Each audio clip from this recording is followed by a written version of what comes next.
El estuche de terciopelo negro aterriza sobre la mesa del comedor con un golpe seco que me hace levantar la vista de mi tableta de diseño. Es mi cumpleaños, 34 años, y mi marido acaba de llegar a casa con lo que parece ser un regalo. Sonrío, sintiendo una chispa de esperanza que hace tiempo no sentía. Tal vez, después de todo, Rodrigo sí se acordó. ¿Es para mí?, pregunto, dejando el lápiz digital sobre la mesa. Rodrigo ni siquiera me mira. Está revisando su teléfono, como siempre, con esa expresión de importancia fingida que ha perfeccionado durante los 6 años de nuestro matrimonio. ¿Esto?, señala el estuche con desdén. No, no es para ti, es para mamá. Tiene la gala de la Cruz Roja esta noche y necesita algo impresionante para los inversores. Abro la boca para decir algo, pero él continúa sin darme oportunidad.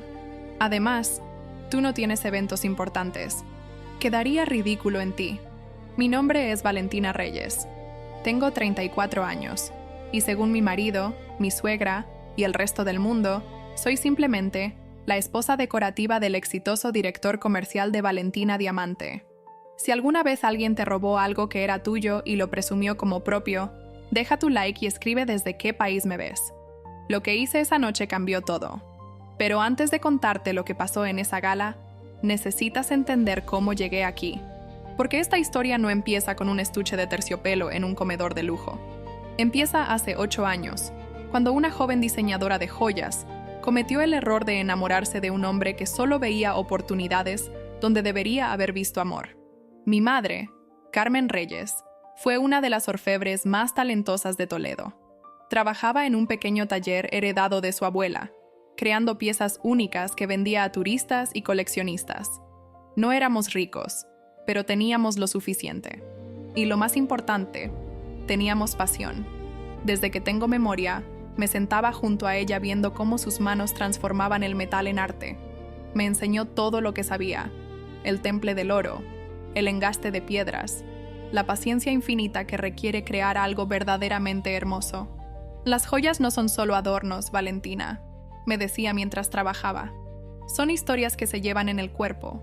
Cada pieza debe contar algo. Cuando murió de cáncer hace 10 años, me dejó el taller, sus herramientas y un cuaderno lleno de diseños que nunca llegó a realizar. También me dejó una determinación férrea de convertir su legado en algo grande. Pasé 2 años perfeccionando mi técnica. Estudié gemología en Barcelona. Hice prácticas en talleres de alta joyería en Amberes y París. Y finalmente, con mis ahorros y un pequeño préstamo, abrí mi propio estudio en Madrid. Lo llamé Valentina Diamante en honor a mi madre, cuyo segundo nombre era Diamantina. Los primeros años fueron difíciles. Madrid está lleno de joyerías establecidas, y nadie quería arriesgarse con una diseñadora desconocida de Toledo. Pero poco a poco, mi trabajo empezó a llamar la atención. Mis diseños eran diferentes, modernos pero con alma artesanal, tecnológicamente innovadores pero emocionalmente profundos. Mi gran oportunidad llegó cuando una actriz española usó uno de mis collares en los premios Goya. La foto se volvió viral. De repente, todo el mundo quería saber quién era la diseñadora detrás de esa pieza espectacular. Fue entonces cuando conocí a Rodrigo Mendoza. Él trabajaba en una consultora de negocios especializada en empresas de lujo. Se acercó a mí en una feria de joyería, presentándose como alguien que podía llevar mi marca al siguiente nivel. Era encantador, guapo, seguro de sí mismo, y sobre todo parecía genuinamente impresionado por mi trabajo. «Tienes un talento extraordinario», me dijo aquella primera noche, mientras cenábamos en un restaurante que yo no podía permitirme. «Pero el talento sin estrategia comercial es como un diamante sin pulir. Déjame ayudarte a brillar». Estaba tan desesperada por el éxito, tan sola después de la muerte de mi madre, que no vi las señales de alarma. No noté cómo sus ojos brillaban más cuando hablaba de números que cuando hablaba de arte. No percibí cómo calculaba cada cumplido, cada gesto romántico. 3 meses después de conocernos, le propuse que se uniera a la empresa como director comercial. Estaba tan enamorada que no pedí asesoría legal. No establecí límites claros. Simplemente le di acceso a todo porque confiaba en él. Lo que sí hice, gracias a un consejo de mi madre antes de morir, fue mantener la propiedad intelectual a mi nombre. Todos los diseños, todas las patentes, todos los registros de marca estaban bajo Valentina Reyes como única titular. Rodrigo tenía un contrato de empleado con participación en beneficios, pero ningún derecho sobre la propiedad de la empresa. En ese momento, pareció un tecnicismo sin importancia. Rodrigo firmó sin prestar atención, más interesado en su nuevo título de director comercial que en los detalles legales. Fue el error más grande de su vida. Nos casamos un año después de que él se uniera a la empresa. Para entonces, Valentina Diamante ya facturaba millones.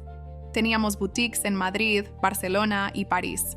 Las celebridades hacían cola para usar nuestras piezas en las alfombras rojas. Y en algún momento del camino, Rodrigo empezó a creer que todo eso era mérito suyo. El cambio fue gradual, como siempre lo es. Al principio, me consultaba sobre los diseños, pedía mi opinión sobre las estrategias de marketing, me presentaba a los inversores como la genio creativa detrás de la marca. Pero poco a poco, mi nombre empezó a desaparecer de las conversaciones. En las reuniones de negocios, Rodrigo hablaba de mi visión para la empresa y mi estrategia de expansión.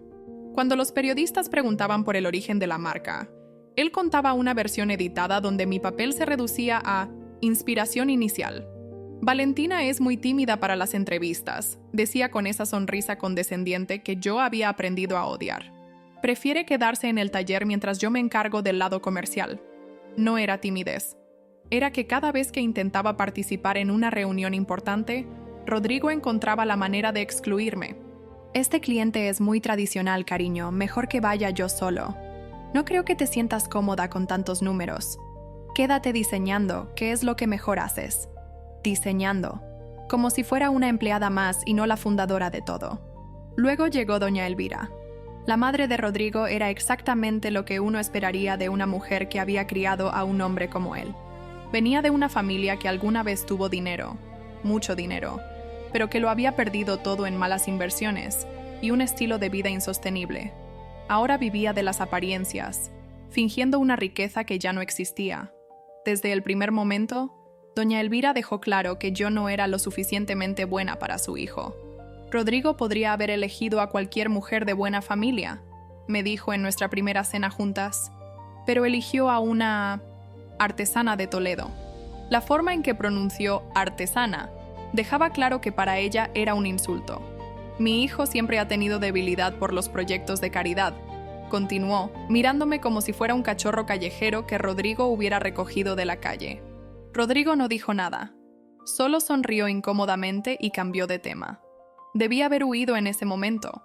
Debía haber entendido que un hombre que no defiende a su esposa de su propia madre nunca la defenderá de nadie, pero estaba enamorada, o al menos creía estarlo.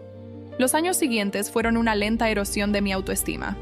Doña Elvira se instaló en nuestras vidas como una enfermedad crónica. Venía a cenar 3 veces por semana. Criticaba mi ropa, mi peinado, mi forma de hablar. Se burlaba de mi acento toledano. Comentaba constantemente que su hijo merecía algo mejor. Recuerdo una cena particularmente humillante, unos meses después de la boda. Habíamos invitado a algunos socios comerciales de la empresa a nuestra casa. Yo había pasado todo el día preparando la cena, eligiendo los vinos perfectos, asegurándome de que cada detalle estuviera impecable. Doña Elvira llegó tarde, como siempre. Se sentó a la cabecera de la mesa, como si fuera su casa, y durante toda la cena no dejó de hacer comentarios sobre mí. El asado está un poco seco, querida. En mi familia, las mujeres aprendemos a cocinar desde pequeñas. Ese vestido es interesante. Supongo que en Toledo ese estilo es popular. Valentina no habla mucho en las reuniones. Es que viene de un pueblo pequeño, ¿saben? No está acostumbrada a la conversación de las personas educadas. Los invitados reían incómodamente. Rodrigo no decía nada. Yo sonreía y cambiaba de tema, sintiendo cómo cada comentario me hundía un poco más. Esa noche, cuando todos se fueron, finalmente explotó. ¿Por qué dejas que tu madre me trate así?, le pregunté a Rodrigo. ¿Tratarte cómo? Solo estaba siendo amable. ¿Amable? Me llamó pueblerina delante de nuestros socios. Rodrigo suspiró con cansancio. Estás exagerando, Valentina. Mamá tiene razón, eres demasiado sensible. Necesitas desarrollar una piel más gruesa si quieres sobrevivir en este mundo.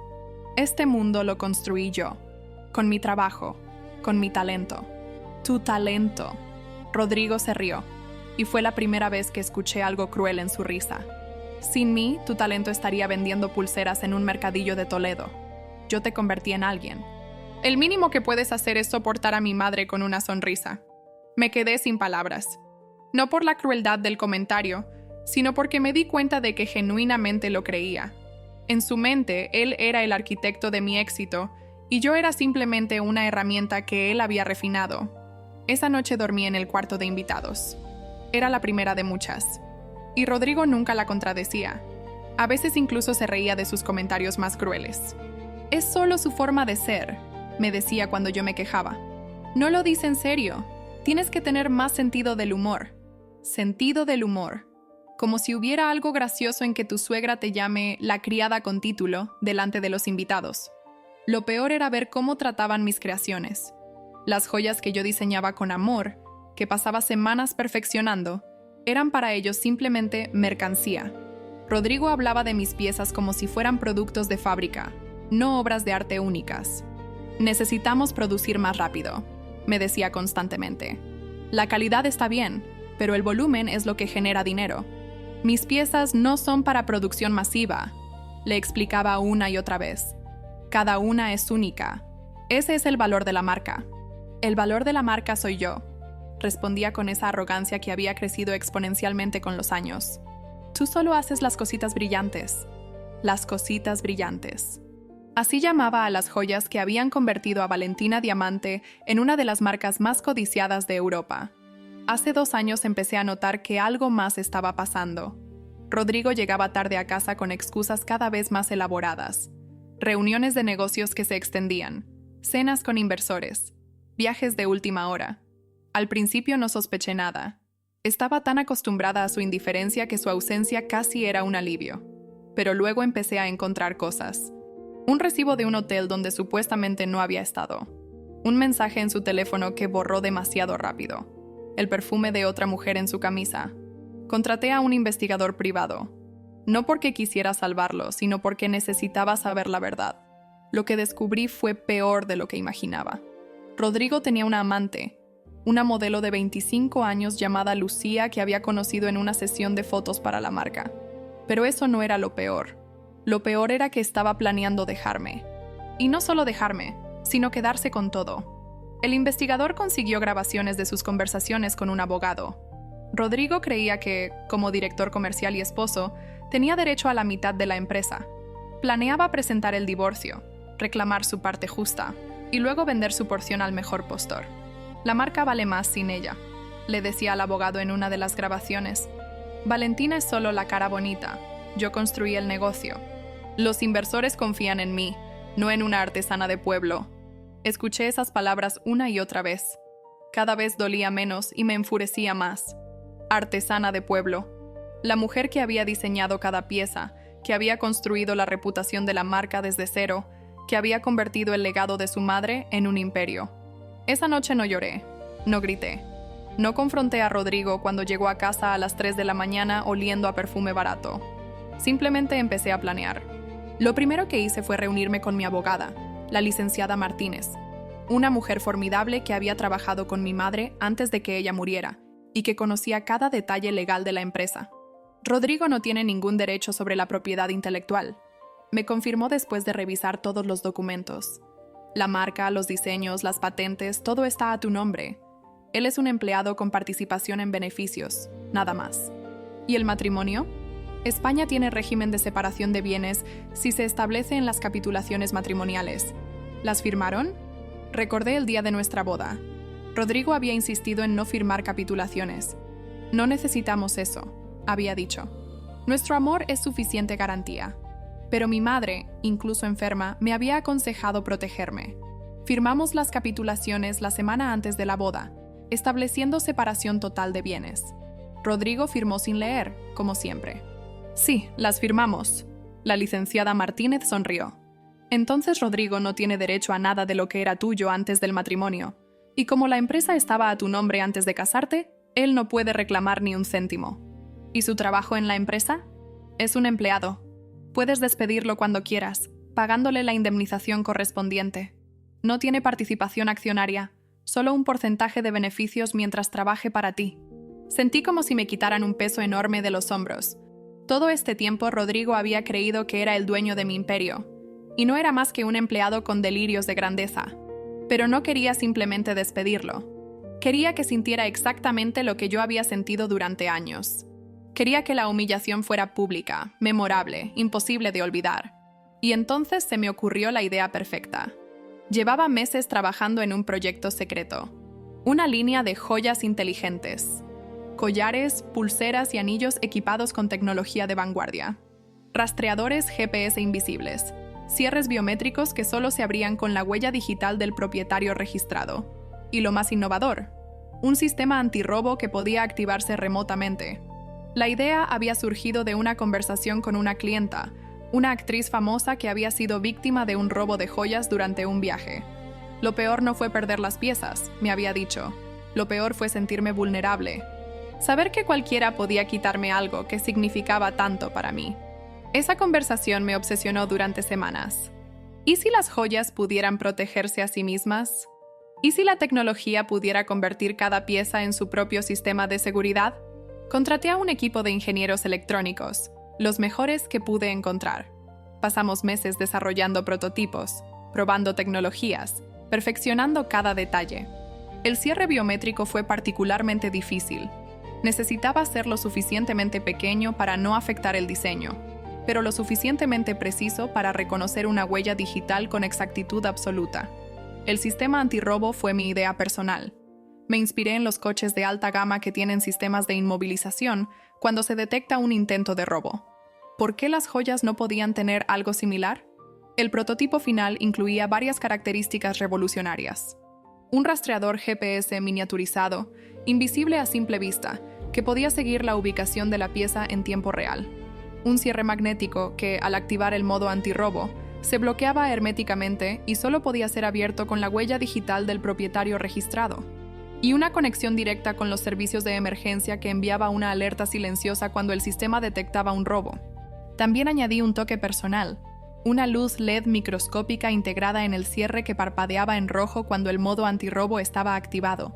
Era casi invisible en condiciones normales, pero perfectamente visible cuando sabías dónde mirar. Rodrigo no sabía nada de este proyecto. Lo había mantenido en secreto deliberadamente, trabajando en mi estudio privado durante las horas en que él estaba en sus reuniones de negocios con Lucía. Era mi proyecto personal, mi pequeña victoria sobre la empresa que él creía controlar. El prototipo más avanzado era un collar de diamantes valorado en 2 millones de euros. Lo había diseñado pensando en mujeres de alto perfil que necesitaban protección contra robos. El collar incluía un cierre magnético que, al activar el modo antirrobo, se bloqueaba completamente y solo podía ser abierto con mi huella digital. Además, enviaba una alerta silenciosa a la policía y a la seguridad del lugar donde se encontrara. Había guardado ese prototipo en la caja fuerte de mi estudio privado en casa, un estudio al que solo yo tenía acceso, o eso creía. Hace 3 semanas noté que alguien había estado en mi estudio. Nada faltaba, pero las cosas estaban ligeramente movidas. Revisé las cámaras de seguridad ocultas que había instalado sin decirle a nadie. Era Rodrigo. Lo vi entrando con una copia de la llave que debió haber hecho sin mi conocimiento. Lo vi abriendo la caja fuerte con una combinación que yo nunca le había dado, probablemente obtenida de algún documento que encontró en mi escritorio. Lo vi examinando el collar de diamantes con ojos codiciosos, y lo vi guardándolo en su maletín. Esa noche, después de ver el video, me quedé sentada en la oscuridad de mi estudio durante horas. Había imaginado muchas traiciones posibles. Había anticipado que algún día Rodrigo intentaría algo, pero ver la confirmación visual, ver sus manos codiciosas tocando mi creación más valiosa, fue diferente. Sentí algo que no había sentido en mucho tiempo. Claridad absoluta. Ya no había dudas. Ya no había esperanzas de que quizás estaba equivocada. Ya no había excusas que pudiera inventar para justificar su comportamiento. Rodrigo era exactamente lo que mi instinto siempre me había dicho. Un ladrón disfrazado de esposo. Pero no actué. No dije nada. No cambié mi comportamiento de ninguna manera que pudiera alertarlo, porque finalmente entendí algo que mi madre había tratado de enseñarme antes de morir. La paciencia, Valentina, es la herramienta más valiosa de un artesano. La misma paciencia que usas para engastar un diamante perfectamente es la que necesitas para resolver los problemas de la vida. Nunca actúes en caliente. Espera. Observa. Y cuando llegue el momento adecuado, actúa con precisión. Ese momento no había llegado todavía, pero lo haría. Y cuando llegara, Rodrigo descubriría que la artesana de pueblo era mucho más peligrosa de lo que jamás imaginó. Durante las siguientes 3 semanas, continué con mi rutina normal. Diseñaba joyas, asistía a reuniones. Sonreía cuando Rodrigo llegaba tarde. Ignoraba los perfumes ajenos en su ropa. Pero también preparaba mi trampa. Verificaba cada detalle del sistema antirrobo del collar.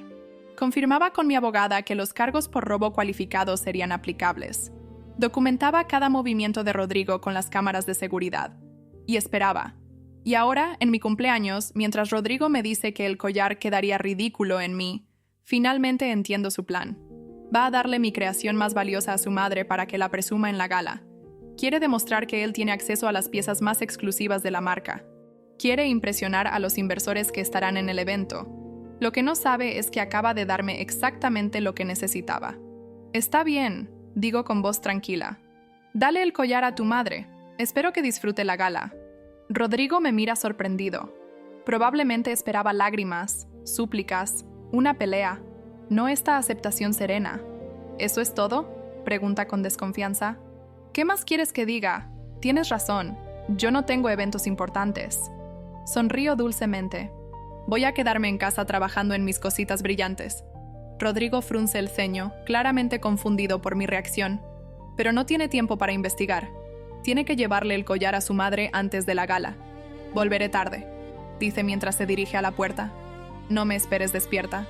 No lo haré, respondo. Feliz gala. En cuanto escucho el coche alejarse, me levanto del sofá y voy a mi estudio. Abro mi iPad. Inicio la aplicación de control de las joyas inteligentes. Y ahí está, el collar de diamantes, moviéndose por las calles de Madrid en dirección a la casa de doña Elvira. Sonrío. Que empiece el espectáculo. La Gala de la Cruz Roja es el evento social más importante del año en Madrid. Políticos, empresarios, celebridades. Toda la élite de la ciudad se reúne en el Palacio de Cibeles para recaudar fondos y, sobre todo, para ver y ser vistos. Desde mi iPad puedo seguir cada movimiento del collar. Lo veo llegar a casa de doña Elvira. Lo veo quedarse inmóvil durante 1 hora mientras ella se prepara. Y finalmente, lo veo dirigirse hacia el Palacio de Cibeles. A las 9 de la noche, doña Elvira hace su entrada triunfal en la gala. No estoy ahí para verlo en persona, pero las redes sociales me mantienen perfectamente informada. Las fotos empiezan a aparecer casi inmediatamente. Doña Elvira, envuelta en un vestido de diseñador que probablemente no puede pagar, luciendo mi collar de 2 millones de euros como si fuera suyo. La leyenda de su propia publicación dice: luciendo una pieza exclusiva de Valentina Diamante, regalo de mi exitoso hijo. Regalo. Como si Rodrigo tuviera derecho a regalar algo que nunca fue suyo. Los comentarios son exactamente lo que esperaba. Hermoso collar. La señora Mendoza siempre tan elegante. ¡Qué hijo tan generoso! Espero 1 hora. Dejo que doña Elvira disfrute de la atención. Dejo que Rodrigo presuma ante los inversores de la pieza exclusiva que su madre está usando. Dejo que se sientan en la cima del mundo. Durante esa hora, me permito imaginar lo que está pasando en la gala. Conozco a doña Elvira lo suficiente como para saber exactamente cómo se comporta en estos eventos. Puedo verla en mi mente, pavoneándose por el salón con el collar brillando en su cuello arrugado, aceptando cumplidos de otras mujeres que secretamente la odian, contando historias sobre su exitoso hijo, que le regala joyas de millones de euros. También puedo imaginar a Rodrigo. Probablemente está en una esquina del salón, rodeado de inversores y socios comerciales, usando a su madre como prueba de su poder. ¿Ven ese collar? Es un prototipo único de mi empresa. 2 millones de euros. Y se lo regalé a mi madre porque puedo.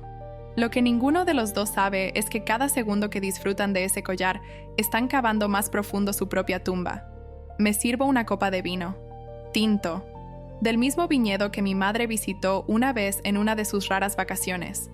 Ella siempre decía que el buen vino, como las buenas joyas, necesita tiempo para desarrollar su verdadero valor. Esta noche el tiempo se ha acabado. Y entonces, a las 10 de la noche exactamente, abro la aplicación de seguridad. Hay un botón rojo en la pantalla. Activar modo antirrobo. Lo presiono. En algún lugar del Palacio de Cibeles, el collar de doña Elvira acaba de cambiar.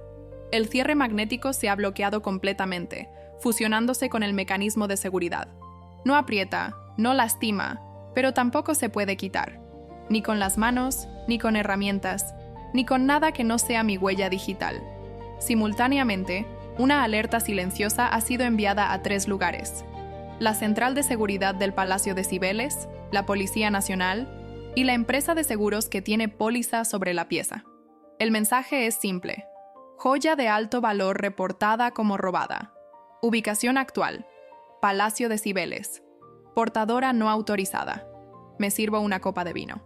Me siento en el sofá y espero. No tengo que esperar mucho. A las 10:15, mi teléfono empieza a explotar. Mensajes de conocidos que están en la gala. Fotos borrosas de lo que parece ser un altercado. Videos cortos que muestran a personal de seguridad rodeando a alguien. A las 10:30, Rodrigo me llama. No contesto. Me llama otra vez. Y otra. Y otra. Finalmente, a las 11, decido que es hora de hacer mi aparición. Me visto con cuidado. Un vestido negro elegante pero discreto. Tacones altos. Maquillaje perfecto. Quiero verme como lo que soy. La dueña legítima de todo lo que ellos intentaron robar. Llamo a mi chofer. Le doy la dirección del Palacio de Cibeles. Cuando llego, el caos es incluso mejor de lo que imaginé. Hay 2 coches de policía en la entrada. Un grupo de curiosos se ha formado en las escaleras. Puedo ver flashes de cámaras a través de las ventanas del salón principal. Entro con calma. Los guardias de seguridad me reconocen inmediatamente. «Señora Reyes», dice uno de ellos, claramente aliviado de verme. «Tenemos una situación con una de sus piezas». «Lo sé», respondo. «Por eso estoy aquí». Me escoltan hasta el salón principal. Lo que veo es exactamente lo que esperaba. Doña Elvira está sentada en una silla, rodeada de policías y personal de seguridad. Su rostro, normalmente tan altivo, está rojo de vergüenza y furia. El collar de diamantes brilla en su cuello, con una pequeña luz roja parpadeando discretamente en el cierre. Rodrigo está a su lado, gesticulando frenéticamente mientras intenta explicar algo a un oficial de policía. Su traje, normalmente impecable, está arrugado. Su peinado, siempre perfecto, está desaliñado. Y alrededor de ellos, toda la alta sociedad de Madrid observa el espectáculo. Cientos de ojos curiosos, teléfonos grabando, susurros que recorren el salón como ondas en un estanque. «¡Valentina!», grita Rodrigo cuando me ve. Hay alivio en su voz, pero también algo de miedo. «Diles que esto es un error. Diles que el collar es nuestro». Camino hacia el grupo con pasos lentos y medidos. Quiero que todos vean. Quiero que todos escuchen. «Buenas noches, oficial», digo al policía que parece estar a cargo. «Soy Valentina Reyes, diseñadora y propietaria de Valentina Diamante. Ese collar es una de mis creaciones. Señora Reyes, recibimos una alerta de su sistema de seguridad indicando que esta pieza fue robada». Así es.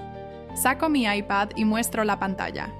Este collar es un prototipo de mi línea de joyas inteligentes. Tiene un sistema antirrobo que se activa cuando es retirado de mi caja fuerte sin autorización. «¡Eso es mentira!», grita doña Elvira. «Mi hijo me lo regaló». «Su hijo», digo mirándola fijamente. «No tiene autoridad para regalar nada de mi empresa. Es un empleado, no un propietario». El silencio que sigue es ensordecedor. Rodrigo da un paso adelante. «Valentina, cariño, esto es un malentendido. Yo tengo acceso a la caja fuerte. Soy el director comercial». «Eras el director comercial», corrijo. «A partir de este momento, estás despedido por robo de propiedad de la empresa». «No puedes hacer eso». «Puedo hacer lo que quiera. Es mi empresa. Siempre lo fue». El policía interviene. «Señora Reyes, ¿desea presentar cargos?» Miro a Rodrigo. Miro a doña Elvira. Pienso en todos los años de humillación. En todos los comentarios crueles. En todos los momentos en que me hicieron sentir que no era suficiente. «Sí», digo finalmente. «Quiero presentar cargos por robo cualificado. El valor de la pieza supera los 2 millones de euros». Doña Elvira empalidece. «No puedes. Yo no robé nada. Fue Rodrigo quien...». «Ambos están en posesión de propiedad robada», dice el policía. «Van a tener que acompañarnos a la comisaría para prestar declaración». «¡Esto es una locura!», grita Rodrigo. «Soy su marido. ¡No puede denunciarme! El matrimonio no te da derecho a robar, Rodrigo. Me acerco a él y bajo la voz para que solo él pueda escucharme. Y por cierto, mañana recibirás los papeles del divorcio. Su rostro pasa del rojo al blanco en cuestión de segundos. Ahora, digo en voz alta, volviéndome hacia el oficial. Si me permiten, voy a desbloquear el collar para que puedan retirarlo como evidencia. Me acerco a doña Elvira. Ella me mira con odio puro, pero no puede hacer nada. Está atrapada, literalmente, por mi propia creación. Coloco mi pulgar en el sensor biométrico del cierre. La luz roja parpadea 3 veces y luego se vuelve verde. El collar se abre con un clic suave. Lo retiro del cuello de doña Elvira con cuidado y lo entrego al policía. Esta pieza vale más que la casa donde ella vive, digo. Espero que la traten con el cuidado apropiado. Los policías escoltan a Rodrigo y doña Elvira fuera del salón. Todo el mundo está mirando. Todo el mundo está grabando. Mañana. Esto estará en todos los periódicos, en todos los programas de televisión, en todas las redes sociales. La reputación de los Mendoza acaba de ser destruida en menos de 1 hora. Mientras los policías los escoltan hacia la salida, Rodrigo se vuelve hacia mí una última vez. Su rostro es una máscara de odio puro, pero también hay algo más en sus ojos. Miedo. El miedo de un hombre que finalmente comprende que subestimó completamente a la persona con la que compartió cama durante 6 años. Esto no ha terminado, Valentina, si sea. Tienes razón, respondo con calma. Para ti, esto apenas empieza. Doña Elvira, por su parte, está demasiado aturdida para decir nada. La mujer que hace unas horas se sentía la reina del baile, ahora es escoltada como una criminal común. Su vestido de diseñador está arrugado. Su peinado perfecto se ha deshecho. Y en su cuello, donde hace minutos brillaban 2 millones de euros en diamantes, ahora solo queda la marca roja del collar que fue removido. La ironía no se me escapa. Durante años, doña Elvira me hizo sentir que no merecía pertenecer a su mundo, que era una intrusa, que nunca sería suficiente para su precioso hijo. Ahora, ella es la intrusa. Ella es la que no pertenece. Ella es la que está siendo expulsada mientras yo me quedo. La justicia poética tiene un sabor dulce, como el champán que alguien me ofrece mientras veo desaparecer a los Mendoza por la puerta principal. Me quedo un momento en el salón, aceptando las miradas curiosas y los susurros. Algunos invitados se acercan a darme el pésame por la situación. Otros me felicitan por manejar las cosas con tanta dignidad. Pero la conversación que más recuerdo es con una mujer mayor, una baronesa cuyo nombre no recuerdo, que se acerca a mí con una copa de champán. «Querida», me dice con una sonrisa cómplice, «llevo 30 años asistiendo a estas galas, y nunca, jamás, he visto algo tan satisfactorio como lo que acaba de pasar. Gracias, creo. No es un cumplido, es reconocimiento». Me mira con ojos que han visto demasiado. Conozco a Elvira Mendoza desde hace décadas. Sé exactamente qué tipo de mujer es. Y sé exactamente cómo trata a las personas que considera inferiores. ¿Y usted? Yo fui una de esas personas, hace muchos años. Mi familia no tenía el pedigrí que ella consideraba aceptable. La baronesa toma un sorbo de champán. Me alegra ver que alguien finalmente le dio su merecido. Y de una forma tan elegante. Me río a pesar de todo. Gracias. Creo que eso sí es un cumplido. Lo es. Me toma la mano y la aprieta suavemente. Nunca dejes que nadie te haga sentir que no perteneces, querida. Tu talento habla por sí mismo. Esa noche, mientras mi chofer me lleva de vuelta a casa, me permito finalmente sentir todo lo que había reprimido durante años. El alivio de que por fin había terminado. La satisfacción de haberles demostrado quién tenía el verdadero poder. Y sí, también algo de tristeza. Porque a pesar de todo, hubo un tiempo en que amé a Rodrigo. O al menos, amé a la persona que creí que era. Pero esa persona nunca existió. Solo fue una máscara que usó para conseguir lo que quería. Ahora, sin la máscara, Rodrigo no era más que un hombre pequeño con sueños de grandeza y ningún talento propio para respaldarlos. Los meses siguientes fueron un torbellino de actividad legal y mediática. El caso de Rodrigo y doña Elvira se convirtió en un escándalo nacional. Los tabloides lo llamaron el Collar Gate. Los programas de televisión dedicaron horas a analizar cada detalle. Las redes sociales explotaron con memes y comentarios. La mayoría de la cobertura me era favorable. La historia de la diseñadora que atrapó a su marido infiel con tecnología de su propia creación resonó con el público. Las ventas de Valentina Diamante se dispararon. La lista de espera para la línea de joyas inteligentes creció hasta tener más de 2 años de reservas. El divorcio fue rápido y brutal. Rodrigo intentó pelear por una parte de la empresa, pero mi abogada lo destrozó en los tribunales. Las capitulaciones matrimoniales eran incontestables. La propiedad intelectual estaba completamente a mi nombre. Y el hecho de que él hubiera robado un prototipo de 2 millones de euros no ayudaba exactamente a su caso. Al final, Rodrigo se fue con lo que había traído al matrimonio. Nada. Ni un céntimo de mi empresa. Ni una sola pieza de joyería. Ni siquiera los trajes de diseñador que yo le había comprado durante años. Recuerdo la última vez que lo vi en persona, durante la audiencia final del divorcio. Entró al juzgado con un traje que claramente no era de diseñador, probablemente comprado en unos grandes almacenes con descuento. Su pelo, siempre tan perfectamente peinado, estaba descuidado. Había perdido peso, pero no de una manera saludable. Parecía más viejo, más cansado, como si los últimos meses le hubieran quitado años de vida. Cuando nuestras miradas se cruzaron, esperaba ver odio en sus ojos. Pero lo que vi fue peor: derrota. El brillo arrogante que siempre había caracterizado a Rodrigo había desaparecido por completo. Era como mirar a un extraño que vagamente se parecía al hombre con el que me había casado. «Rodrigo», dije mientras pasaba junto a él camino a mi asiento. «Valentina». Su voz era plana, sin emoción. «Supongo que estás contenta». «No particularmente». Y era verdad. No sentía alegría al verlo así, solo alivio de que todo hubiera terminado. Pero tampoco estoy triste. «¿Cómo pudiste hacerme esto?», preguntó, y por un momento sonó genuinamente herido, después de todo lo que construimos juntos. Me detuve y lo miré directamente a los ojos. «Rodrigo, tú no construiste nada. Tomaste lo que yo había construido y fingiste que era tuyo. La única diferencia es que ahora el mundo lo sabe». No respondió, solo asintió lentamente, como si finalmente hubiera aceptado una verdad que había estado negando durante años. La audiencia fue breve. Mi abogada presentó los documentos, el juez los revisó, y en menos de 1 hora mi matrimonio había terminado oficialmente. Firmé los papeles con una sensación extraña de ligereza, como si me hubieran quitado un peso que no sabía que estaba cargando. Cuando salí del juzgado, respiré profundamente el aire de Madrid. Era un día de primavera, soleado y cálido, perfecto para comenzar una nueva vida. Los cargos criminales fueron otro asunto.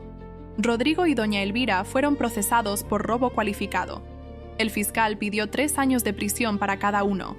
Al final, gracias a buenos abogados pagados con dinero que ya no tenían, consiguieron reducir la sentencia a 2 años de libertad condicional y una multa considerable.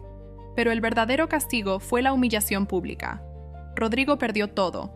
Su reputación como exitoso empresario quedó destruida. Ninguna empresa seria quería contratarlo después del escándalo. Los contactos que había cultivado durante años desaparecieron como si nunca hubieran existido. Supe que en los primeros meses después de la gala, Rodrigo intentó reconstruir su imagen. Creó perfiles falsos en LinkedIn, donde se presentaba como consultor de negocios independiente. Contactó a antiguos socios comerciales pidiendo referencias. Incluso intentó dar entrevistas a medios de comunicación, presentándose como la víctima de una esposa manipuladora.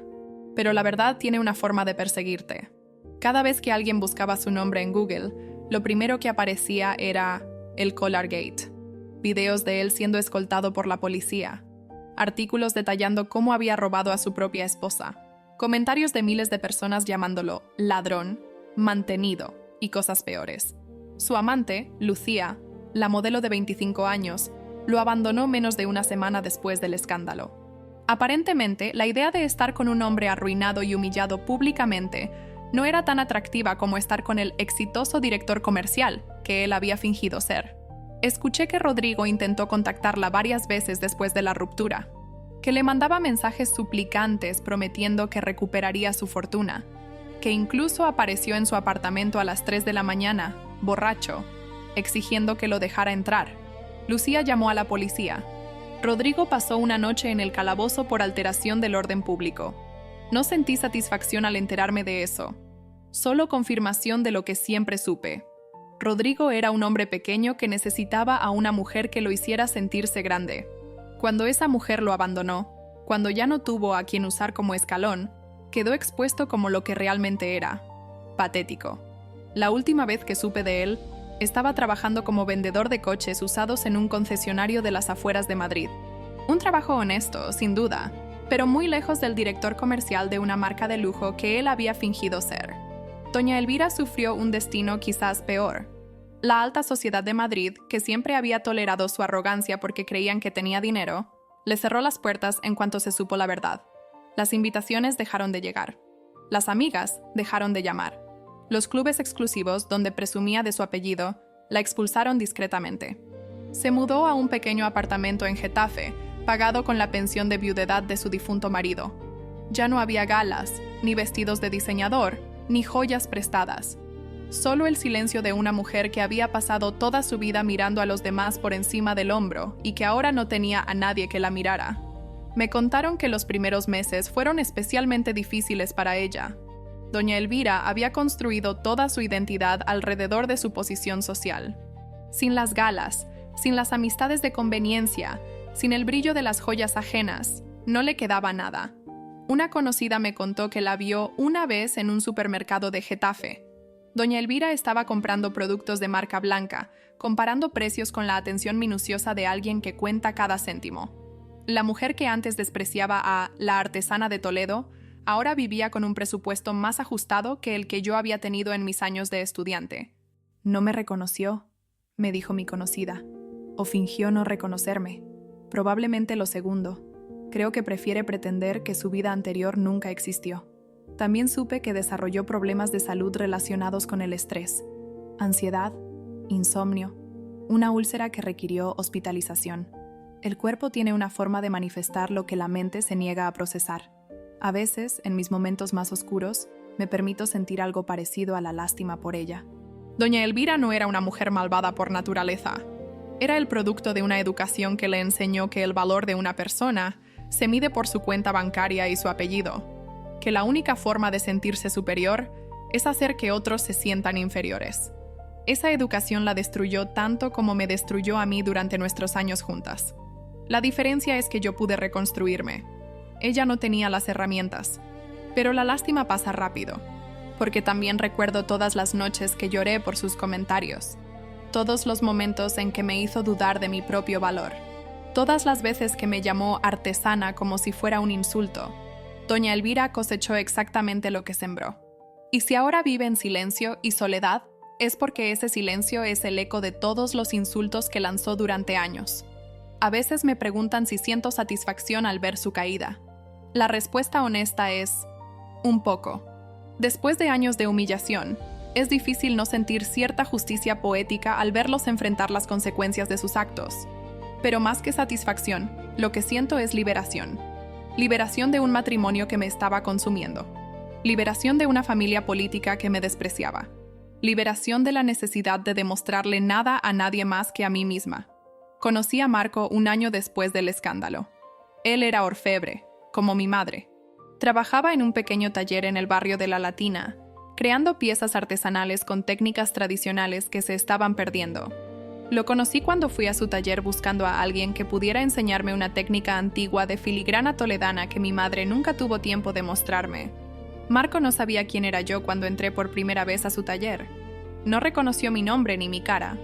Para él, yo era simplemente una mujer interesada en aprender sobre joyería tradicional. Fue refrescante. Después de meses de ser la mujer del escándalo del collar, encontrar a alguien que me veía simplemente como Valentina era un regalo inesperado. Nuestras primeras conversaciones fueron sobre técnicas de orfebrería. Él me enseñaba los secretos de la filigrana mientras yo le hablaba de las posibilidades de la tecnología aplicada a la joyería. Éramos de mundos diferentes, pero hablábamos el mismo idioma: el amor por crear cosas hermosas con las manos. ¿Por qué te dedicas a esto?, le pregunté una tarde mientras él me mostraba cómo trenzar hilos de oro más finos que un cabello. Porque mi abuelo me enseñó, respondió sin levantar la vista de su trabajo. Y su padre le enseñó a él. Es una tradición que no quiero que muera. ¿No te importa el dinero? Marco se rió. El dinero es útil, pero prefiero ganar poco haciendo algo que amo, que ganar mucho haciendo algo que odio. Lo miré en ese momento. Realmente lo miré. Y vi algo que no había visto en Rodrigo jamás. Autenticidad. Marco no estaba tratando de impresionarme. No estaba calculando qué podía obtener de mí. Simplemente era quien era, sin disculpas ni pretensiones. «Me recuerdas a mi madre», le dije. «¿Eso es bueno o malo?» Es lo mejor que alguien me ha dicho en mucho tiempo. Nuestra relación creció lentamente, orgánicamente, como las piezas que él creaba en su taller. No hubo grandes gestos románticos ni declaraciones dramáticas. Solo dos personas que disfrutaban de la compañía del otro, que se respetaban mutuamente, que construían algo real día a día. Cuando finalmente le conté quién era yo, lo del escándalo, la empresa, todo, su reacción fue exactamente la que esperaba de él. «Ya lo sabía», dijo tranquilamente. «¿Qué? ¿Desde cuándo?» «Desde la segunda semana. Un cliente me mostró un artículo sobre ti». Se encogió de hombros. No me importó. Yo no me enamoré de Valentina Diamante. Me enamoré de la mujer que viene a mi taller a aprender filigrana y que se emociona como una niña cada vez que consigue un nuevo punto. ¿Y no te molesta que yo tenga más? ¿Más qué? ¿Dinero? ¿Fama?» Marco sonrió con esa sonrisa tranquila que había aprendido a amar. «Valentina, mi abuelo me enseñó que la verdadera riqueza no se mide en euros. Se mide en paz interior, en trabajo que te llena, en personas que te aman por quien eres». Rodrigo habría dicho que eso es filosofía de pobre. Rodrigo suena como un idiota. Me reí. Fue la primera vez en mucho tiempo que me reía de verdad, sin reservas, sin calcular cómo se vería o qué pensarían los demás. «Sí», dije entre risas. Rodrigo era definitivamente un idiota. A partir de ese momento, algo cambió entre nosotros. Ya no éramos solo maestra y alumno, ni siquiera solo amigos. Éramos dos personas que habían encontrado en el otro algo que no sabían que estaban buscando. Las tardes en el taller se extendían hasta las noches. Las conversaciones sobre filigrana se convertían en conversaciones sobre sueños, miedos, esperanzas. Marco me contaba sobre su infancia en un pueblo de Castilla, sobre cómo su abuelo le enseñó el oficio mientras su padre insistía en que estudiara algo productivo. «¿Por qué elegiste la joyería sobre todo lo demás?», le pregunté una noche, mientras compartíamos una botella de vino en el pequeño patio de su taller. «Porque mi abuelo me dijo algo que nunca olvidé». Marco miró sus manos, callosas de años de trabajo. Me dijo: «Marco, el mundo está lleno de cosas feas. Violencia, odio, injusticia. Nosotros, los artesanos, tenemos el poder de crear belleza. Cada pieza que hacemos es una pequeña victoria contra la fealdad del mundo. Me encanta eso. A mí también.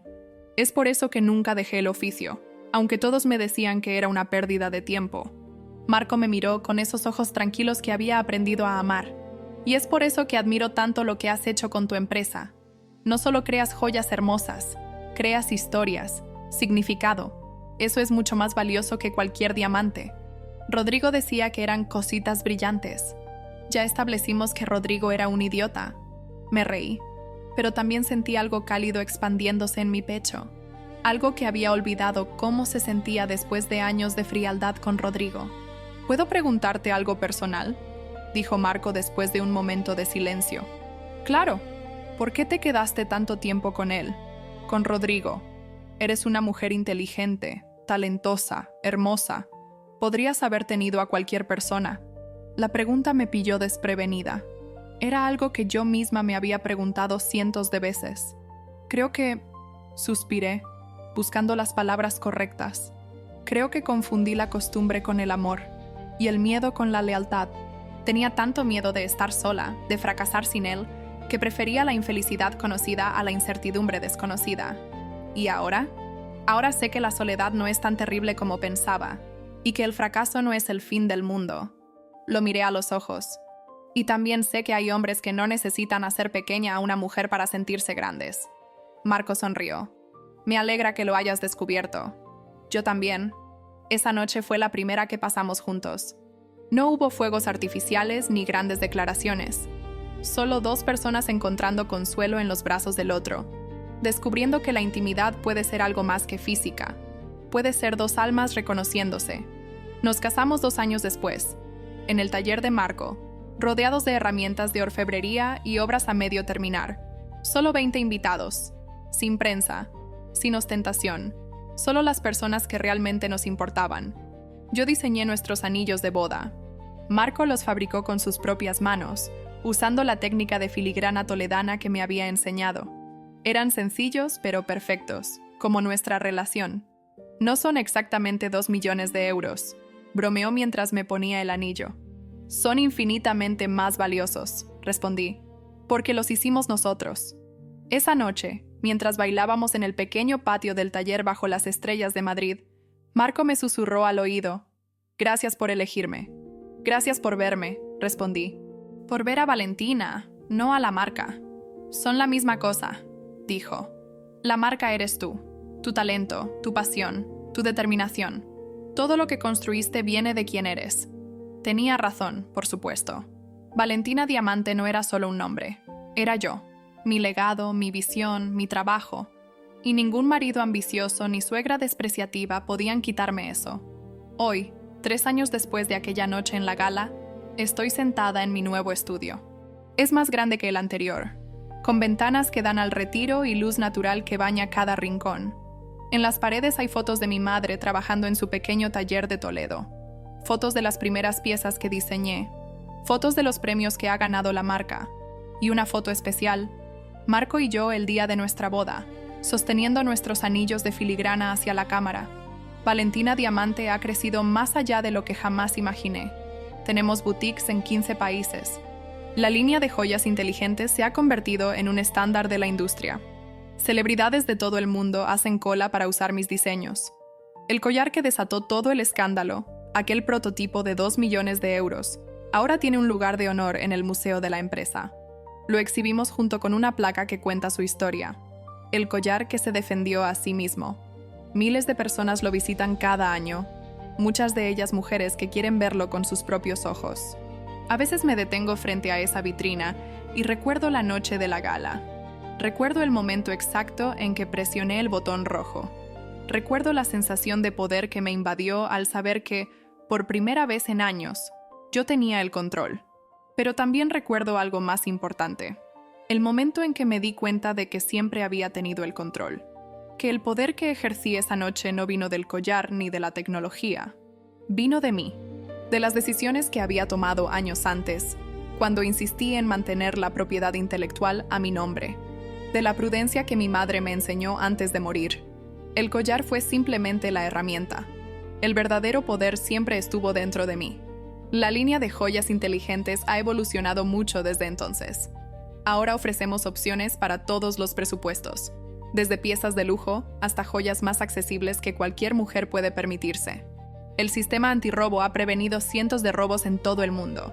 Y lo más satisfactorio, varias mujeres han usado la función de rastreo para escapar de situaciones peligrosas con sus parejas. Una vez recibí un mensaje de una mujer en Brasil que usó el rastreador de su collar para alertar a la policía cuando su exnovio la secuestró. Los agentes la encontraron en menos de 1 hora gracias a la señal GPS. «Usted me salvó la vida», escribió. No, ella se salvó a sí misma. Yo solo le di la herramienta. Pero lo que más me enorgullece no son los números ni los premios. Es la fundación que creé en nombre de mi madre. La Fundación Carmen Reyes ofrece becas a jóvenes artesanos de familias humildes que quieren aprender el oficio de la joyería tradicional. Cada año, seleccionamos a 20 estudiantes de toda España y les damos formación completa, herramientas y apoyo para iniciar sus propios negocios.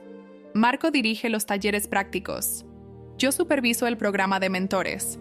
Juntos, estamos asegurando que las técnicas que mi madre me enseñó y que el abuelo de Marco le enseñó a él no se pierdan. Tu madre estaría orgullosa, me dice Marco cada vez que vemos a un nuevo graduado abrir su propio taller. Lo sé, respondo, pero más importante, yo estoy orgullosa. El año pasado, uno de nuestros graduados ganó un premio nacional de artesanía. Se llamaba Elena, una chica de 19 años de un pueblo de Extremadura, hija de campesinos que nunca habían entrado a una joyería. Cuando la conocí, tenía tanto talento en las manos como inseguridad en el corazón. «No soy suficientemente buena», me dijo en nuestra primera reunión. «Las otras chicas del programa vienen de familias con tradición artesana. Yo no sé nada». «¿Sabes lo que yo era cuando empecé?», le respondí. «Una huérfana de Toledo con un cuaderno lleno de dibujos y más sueños que dinero. Mi madre no venía de una familia de joyeros. Era hija de un carpintero y una costurera. Aprendió el oficio por amor, no por tradición. Elena me miró con ojos llenos de esperanza. ¿Y usted cree que yo puedo? Creo que puedes hacer cualquier cosa que te propongas. El talento no se hereda, se cultiva. La tradición no es un requisito, es una excusa. Lo único que necesitas es pasión y determinación. Y por lo que he visto de tu trabajo, tienes ambas. Ver a Elena subir al escenario a recibir su premio fue uno de los momentos más emotivos de mi carrera. No porque yo tuviera algo que ver con su éxito, sino porque ella representaba todo lo que mi madre y yo habíamos soñado, que el talento, no el origen, determinara el destino. Después de la ceremonia, Elena vino a abrazarme. Estaba llorando. «Gracias, señora Reyes», dijo entre lágrimas. «Gracias por creer en mí cuando yo no creía en mí misma». «Valentina», le corregí, como siempre lo hacía. «Y no tienes que agradecerme. Tú hiciste todo el trabajo. Pero usted me dio la oportunidad. Y eso es más de lo que nadie me había dado nunca». Esa noche, mientras Marco y yo cenábamos en casa, le conté la conversación con Elena. «Eso es exactamente lo que tu madre habría querido», dijo Marco, sosteniendo mi mano sobre la mesa. «No solo el éxito de la empresa, sino usar ese éxito para ayudar a otros a encontrar el suyo. Porque eso es lo que aprendí de todo esto. El orgullo verdadero no viene de lo que los demás piensan de ti. Viene de saber que has hecho algo que importa, que has construido algo real, que has convertido el dolor en poder y el poder en propósito. Rodrigo quería quitarme todo. Terminó dándome exactamente lo que necesitaba, la oportunidad de demostrar quién era realmente. Doña Elvira quería humillarme. Terminó siendo humillada frente a toda la sociedad que tanto valoraba. Y yo, la artesana de pueblo, que no era lo suficientemente buena para su familia, terminé siendo más exitosa de lo que ellos jamás podrían soñar. No porque los destruí, no porque los mandé a la ruina, sino porque construí algo hermoso sobre las cenizas de lo que intentaron quemar. A todas las mujeres que están escuchando esto, si alguna vez alguien te robó algo que era tuyo, si alguna vez te hicieron sentir que no merecías lo que habías construido, si alguna vez te miraron por encima del hombro porque no eras suficiente para sus estándares, recuerda mi historia. No tienes que aceptar el desprecio. No tienes que sonreír mientras te humillan. No tienes que fingir que no duele cuando te roban lo que es tuyo. Hace poco recibí una carta de una mujer que había leído sobre mi historia en una revista. Se llamaba Mariana, tenía 42 años y había estado casada durante 15 con un hombre que sistemáticamente le hacía creer que sin él no era nadie. «Señora Reyes», escribía, «durante años mi marido me dijo que yo era demasiado tonta para manejar nuestro negocio, que sin él, la empresa que yo fundé habría quebrado hace mucho, y yo le creí. Le creí tanto que firmé poderes que le daban control total sobre todo lo que había construido. Sentí un escalofrío al leer esas líneas. Era una historia demasiado familiar. Pero entonces leí lo que usted hizo», continuaba la carta, «y me di cuenta de que yo también tenía opciones. No tenía un collar con modo antirrobo, pero tenía algo igual de poderoso. La verdad. Contraté a un auditor y descubrí que mi marido había estado desviando dinero de la empresa durante años. Contraté a una abogada y recuperé el control de mi negocio, y contraté a un buen terapeuta para entender por qué había permitido que alguien me tratara así durante tanto tiempo. La carta terminaba con una frase que me hizo llorar. «Gracias por mostrarme que la venganza más dulce no es destruir a quien te hizo daño, es reconstruirte a ti misma más fuerte de lo que eras antes». También recibí cartas de chicas jóvenes que estaban empezando relaciones y que mi historia les había ayudado a reconocer señales de alarma tempranas. Cartas de mujeres mayores que finalmente habían encontrado el coraje para dejar matrimonios infelices. Cartas de madres que querían asegurarse de que sus hijas nunca pasaran por lo que yo había pasado. Cada una de esas cartas me recordaba por qué valía la pena contar mi historia una y otra vez. No por venganza, no por satisfacción personal, sino porque cada mujer que se reconoce en mi experiencia es una mujer menos que se sentirá sola en su dolor. Pero también recibo cartas de hombres. Hombres que me escriben para disculparse por cómo trataron a sus esposas. Hombres que dicen que mi historia les hizo reflexionar sobre su propio comportamiento. Hombres que prometen ser mejores padres, mejores esposos, mejores personas. Esas cartas son las que más me sorprenden y las que más esperanza me dan. Porque el cambio no puede venir solo de las mujeres protegiéndonos. Tiene que venir también de los hombres cuestionando los patrones tóxicos que les enseñaron. A veces la mejor respuesta es la que nadie espera. A veces, la tecnología que creaste para proteger a otros puede protegerte a ti. A veces, el botón rojo que activa el modo antirrobo es exactamente lo que necesitas presionar. Pero más que la venganza, lo que importa es lo que construyes después. El amor que encuentras. El propósito que descubres. La persona en la que te conviertes cuando ya no tienes que demostrarle nada a nadie. Mi nombre es Valentina Reyes. Tengo 37 años. Soy la fundadora y propietaria de Valentina Diamante. Soy esposa de un hombre maravilloso que me ama por quien soy. Soy todo lo que mi suegra dijo que nunca podría ser. Y todo empezó el día que mi marido le dio mi collar a su madre sin saber que yo podía activar el modo antirrobo desde mi iPad. A veces, la mejor joya no es la que llevas en el cuello, es la que llevas en el corazón. El conocimiento de tu propio valor. La certeza de que nadie puede quitarte lo que realmente eres. Rodrigo intentó robarme mi creación. Doña Elvira intentó robarme mi dignidad. Pero lo único que realmente robaron fue su propia reputación. Y eso, queridas amigas, no hay collar inteligente que pueda recuperar.